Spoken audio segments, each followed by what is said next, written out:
Okay, I guess we will continue where I left off. I'm not sure how I'm going to combine two videos, or I'll just post one after the other. But as I was saying, this is like my little tranquility spot. And I want to get a little fountain out here so I can have sound of water. The sound of water is so relaxing to me. Oh, I love the sound of water. Just like, you set me by a river and I'm at peace, like instantly. Like I can just sit there all day and go, like I'm just, put me by a body of water or in a body of water, and I am happy, 110, 20%, whatever. So, um, I used to live in Florida for a little bit. Um, I lived there for a couple of years. And the first year I lived there, I was right by the beach near Naples. And literally, I was at the beach like every weekend.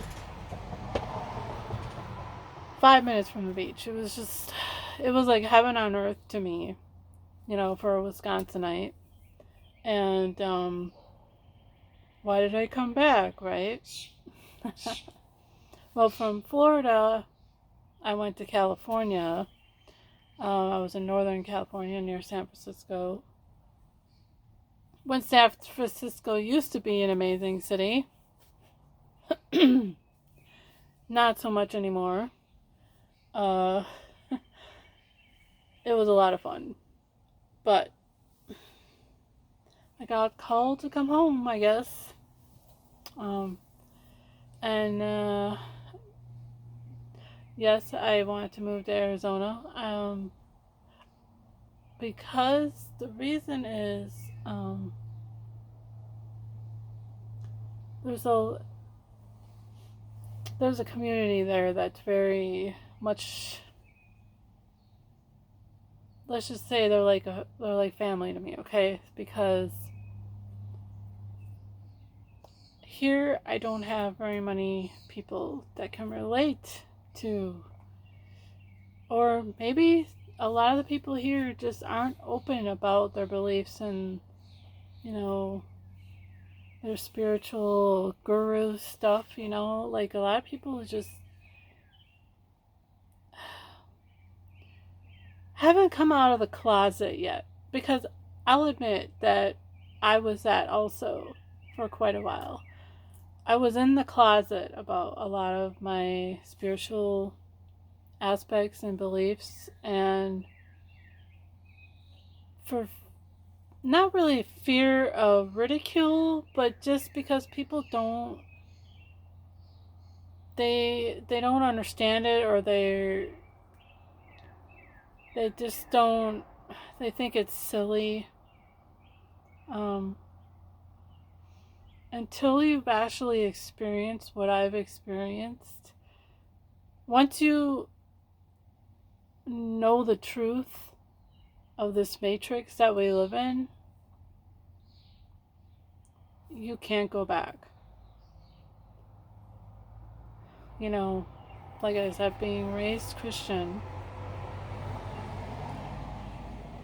once I went into the rabbit hole, I couldn't come back. I couldn't come back the same way that I went in. It's not possible. You see things that change your perspective completely. It shakes you up. You can't. It's like Neo in the Matrix. You can't. Once he saw what he saw, he couldn't go back to the way he was living before. You know. You want to fight to save what is sacred.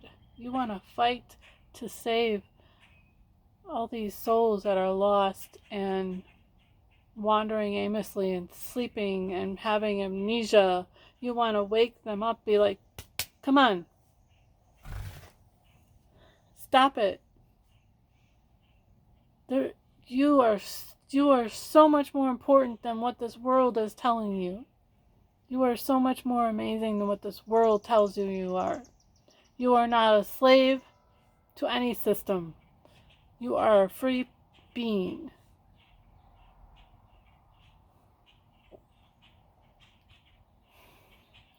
There is so much fear and anxiety and pain and anger right now.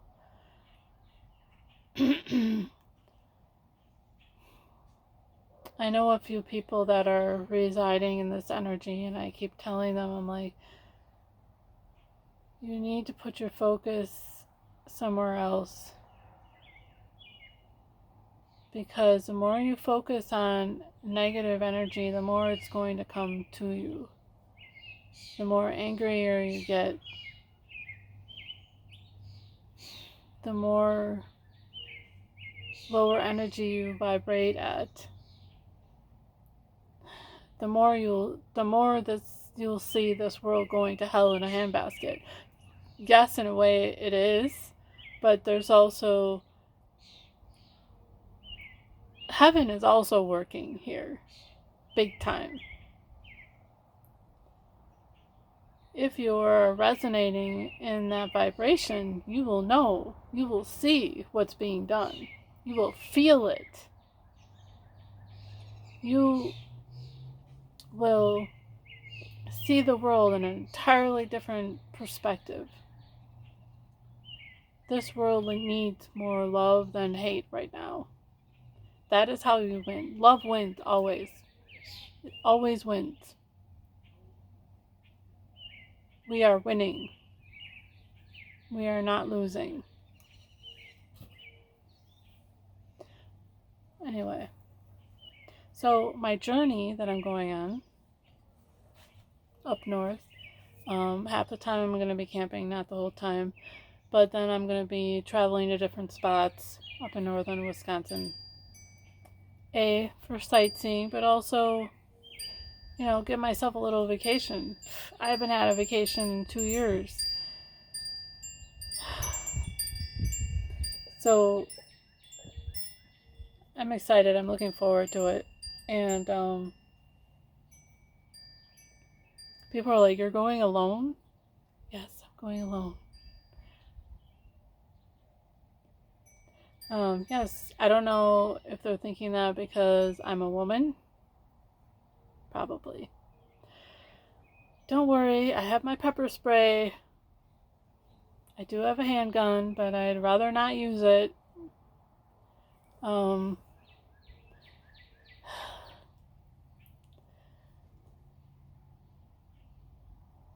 I have skills.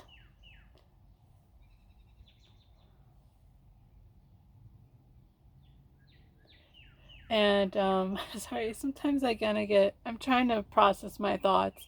If I look away from the camera and I'm trying to process thoughts before I say it. I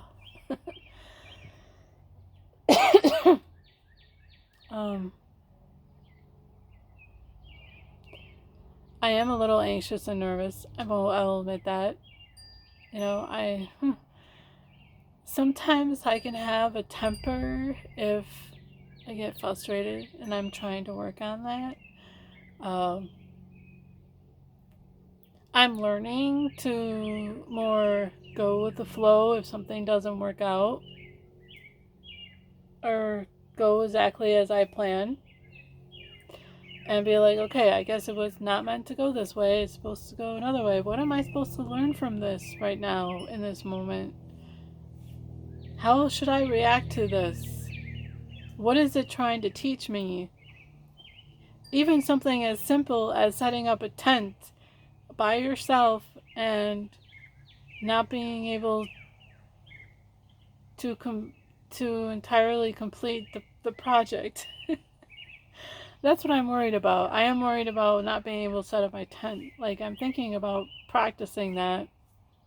It's been a while since I've done that.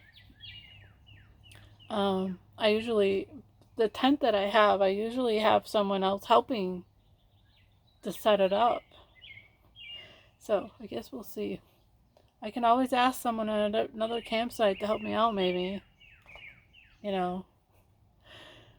But it will definitely be a test for me and how I deal with certain situations and my reaction to unplanned hiccups.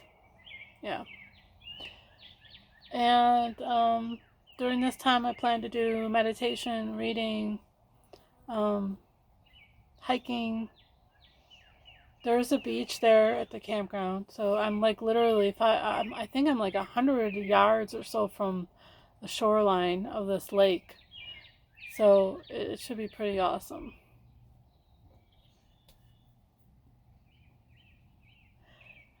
Scary, maybe, I don't know, because I'll be alone in the woods.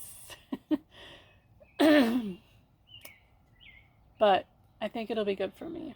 I think I'm in a good place where I can do it. Hopefully I have cell reception up there. I don't know if I will. Yeah. Good times. Uh, you know, that little bit of anxiety you get before planning a trip and making sure that you have everything you need. I'm feeling that. So, well, I'm going shopping today, but I'm getting this anxious feeling. I like to be prepared. I don't like rushing. I don't like realizing at the last minute I don't have everything. And I like everything planned out and almost like an itinerary.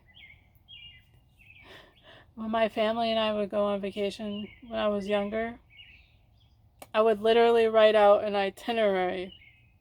I would be like, Mom, can I write out an itinerary for our trip? Like, I would print out, like, this is what we're going to do this day at this time, and from this time to this time, this is what we're going to do. And then, like, yeah, that was me. I had to have everything planned. But, even then, I learned that if it doesn't go as planned, we have plan B and plan C. Right? Go with the flow. However, have a plan. Anyway. So, I would really encourage a lot of you to look into your family history. What kind of wounds, traumas are you dealing with in your genetics? Because that will carry on, whether you realize it or not.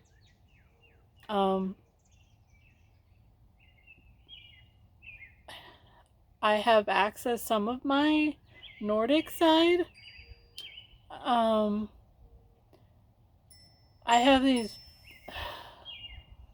had these visions of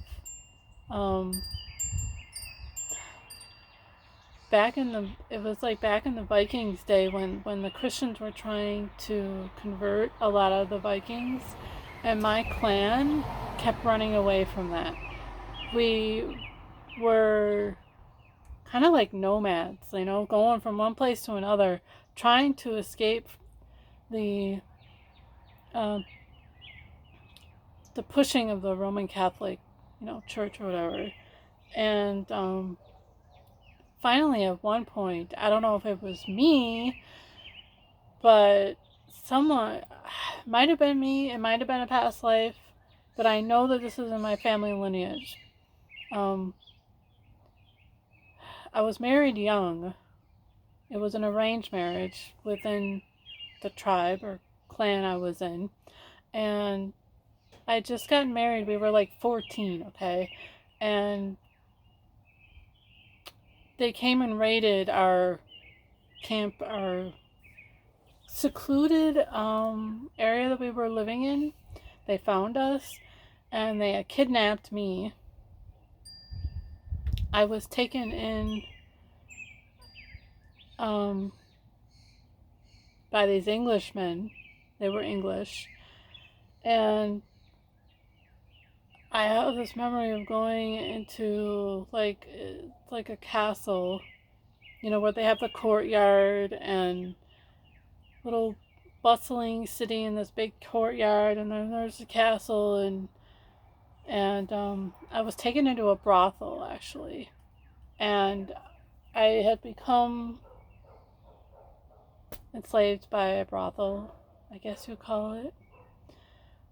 I had a pretty good setup. I mean, they gave me nice things. I had my own room, but I was captive there. I could not escape. I was, and I was young, so they manipulated me. And anyway, the boy that I had married, he,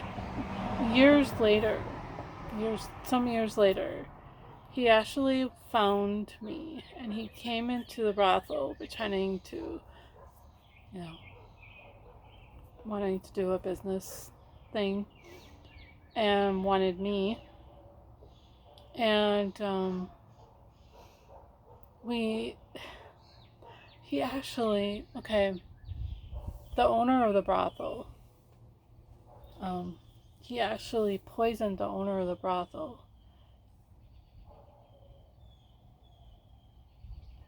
But then also, because there were other men there that were guarding us young women, to make sure we didn't escape, he gave me some, this is the boy that I had married, he gave me some sleeping substance where I fell asleep, and they thought I was dead because they thought I had been poisoned too, but I wasn't.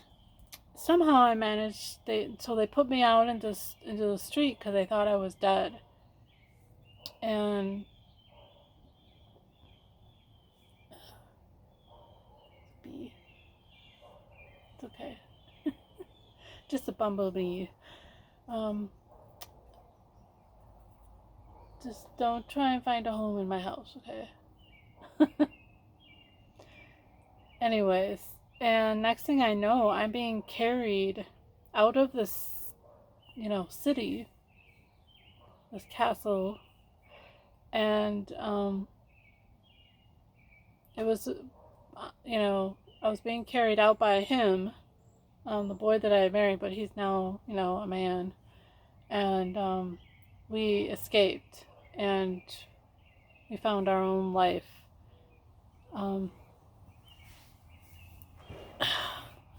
So anyway, I have that memory. I know it sounds fairy tale-ish, but it feels very real. It feels like I actually experienced that. You know what I mean? You learn to differentiate between a past life and something that's just, a dream or some made up stuff. You will learn to know the difference. This is something that I experienced during meditation also, and it felt very real. Like I had actually, but I could, the smells of the perfume in my room, the silks that I had in my bed, I could touch.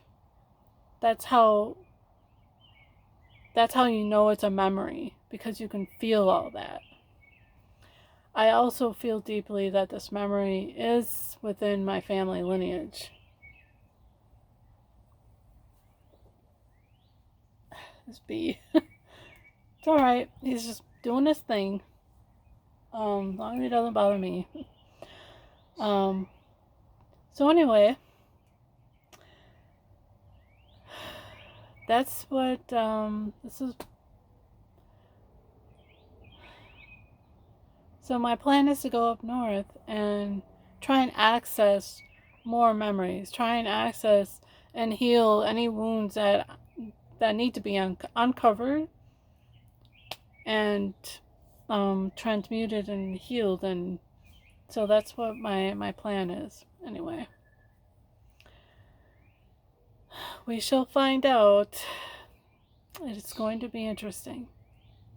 But I'm really excited for it, and I'm really pumped up. So I just want to give you all this update. I hope you all are having a fun summer so far. I know I am having a pretty good summer.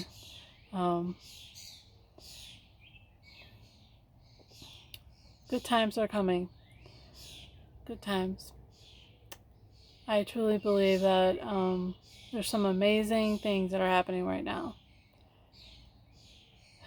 A lot of people are waking up. 2020 was like the hammer on the head. 2020 just shook things up like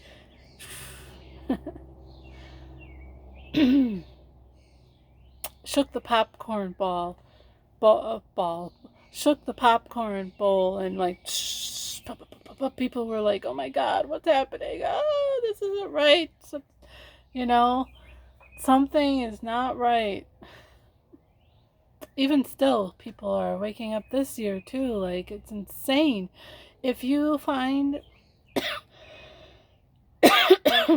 go on Facebook and look up groups, awakening groups, the Great Awakening, or the, use those kind of terms, or enlightenment, or even energy.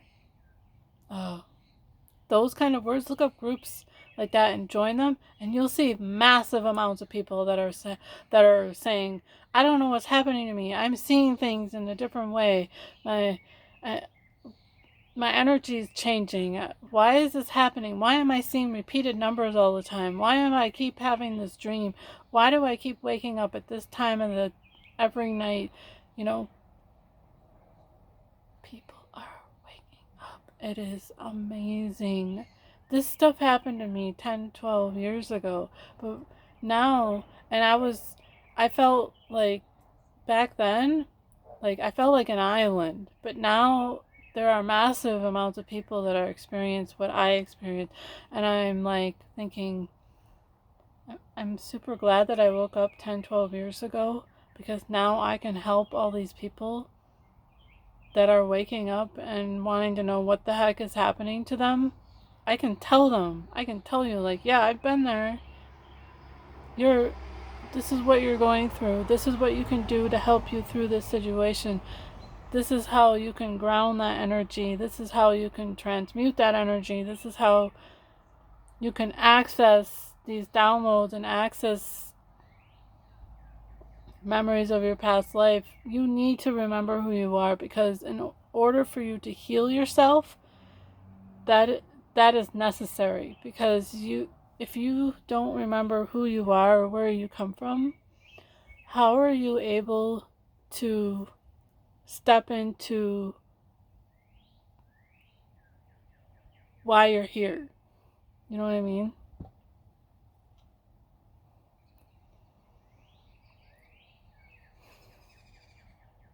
As far as I know, my soul's evolution is up to 13 dimension.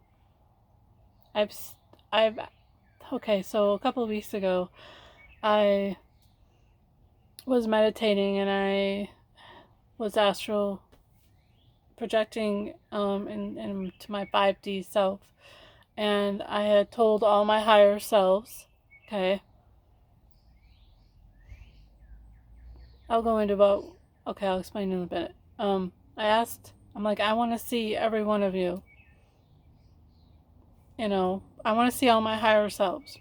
1, 2, 3, not one, but starting at 40, 5D, 60, 70, 80.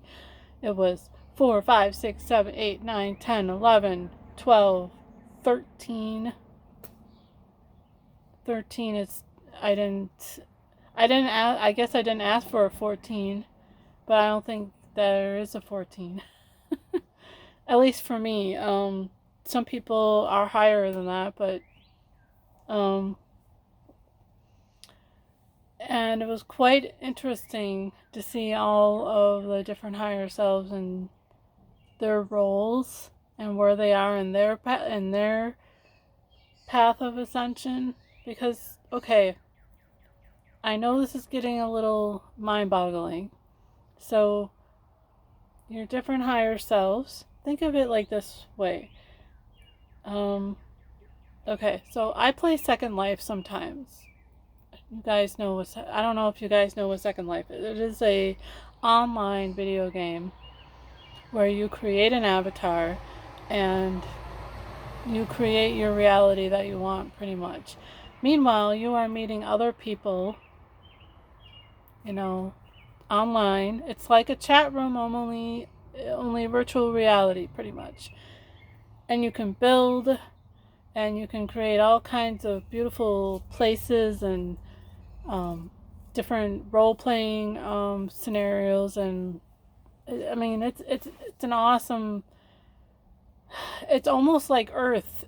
It's almost like this whole galactic thing that we're experiencing.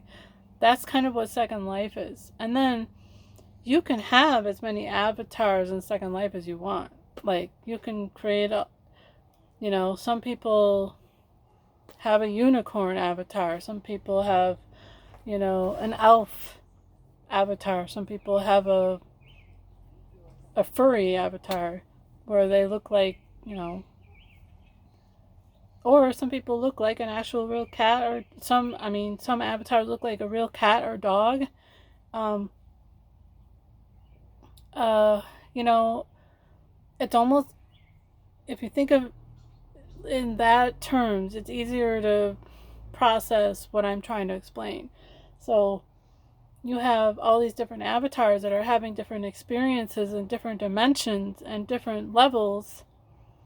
And, in Second Life, I have like 2 or 3 different avatars that I play. And they're each in a different role playing scenario. When I log in on them, they're each experiencing something different. You know what I mean? So that's kind of like what your higher selves are doing. They're in different dimensions and timelines experiencing different things to help your oversoul, which is the person think of your oversoul as you're the person at the computer, or you're at the controls of your game, watching over everything. That's your oversoul. Okay? We're all having these experiences and lessons, and in order to evolve the oversoul, and which the oversoul is connected to God and Source. And we're never really separate from God unless we choose to be. Okay? That's a whole nother discussion. But I hope this makes sense for you all. When I first realized all this, so when I first had, sometimes I'll get these downloads of information, and sometimes it's just like, the processing is like, oh, like I'm literally like, I remember because I was living with my mom when I started getting all these downloads, and I would literally just be sitting there just staring, like trying to process everything that I had received. And I'm like, how am I gonna, I need to write it down. I need to get it out somewhere, because I'm afraid, like, I don't want to forget what was just downloaded, and I need to sort it out, it's, our brains can only handle so much at a time. So therefore, it's like, so what I had to do, I had to ask for guidance from my spirit guides and my higher self. Be like, okay, please help me understand all this in a process that I can understand, in a timely process that I can, write it down or whatever, so that, because sometimes it can just be too much and you feel overwhelmed. You're like, oh my gosh, like, whoa, slow the frick down. I need to take a step back for a minute and be like, ugh. So literally, sometimes I would just be sitting there and my mom would be like, are you okay? Or, what, what's going on over there. I just be like sitting there processing information, like, you know, and trying to get this human brain to understand higher galactic information that is hard for the human brain to process. It's the best way I can put it. I don't know. But anyway, I gotta get going. So I hope you all have a lovely summer, and I'll keep you updated. I will do a video, and maybe I'll do a video there if I'm able to, while I'm on my journey up north. But otherwise, I will do another video when I come back. And I'm sorry for the disruptions that these videos are cut in half, but I don't know how to put them together in one video. So anyway, peace, love, happiness. Be a light to everyone. Everyone needs a little bit of love. Everybody needs a little bit of light. And try and accept people for where they are on their path. Everybody has something to learn. Everybody's learning something different. Try and be respectful and understanding of that, even if they're yelling, or if they're angry. Just be in a loving vibration and see how that affects that person just by being in that vibration. Because one thing I've noticed, being in that vibration definitely has changed the people around me. Like, I'm seeing how it's affected those in my life. Like, they respond to me so differently now. It's now that I've come out of my dark night of the soul and my energy is at a different level, it's amazing. So yeah. All right, I love you all, and I will see you all soon. Bye-bye.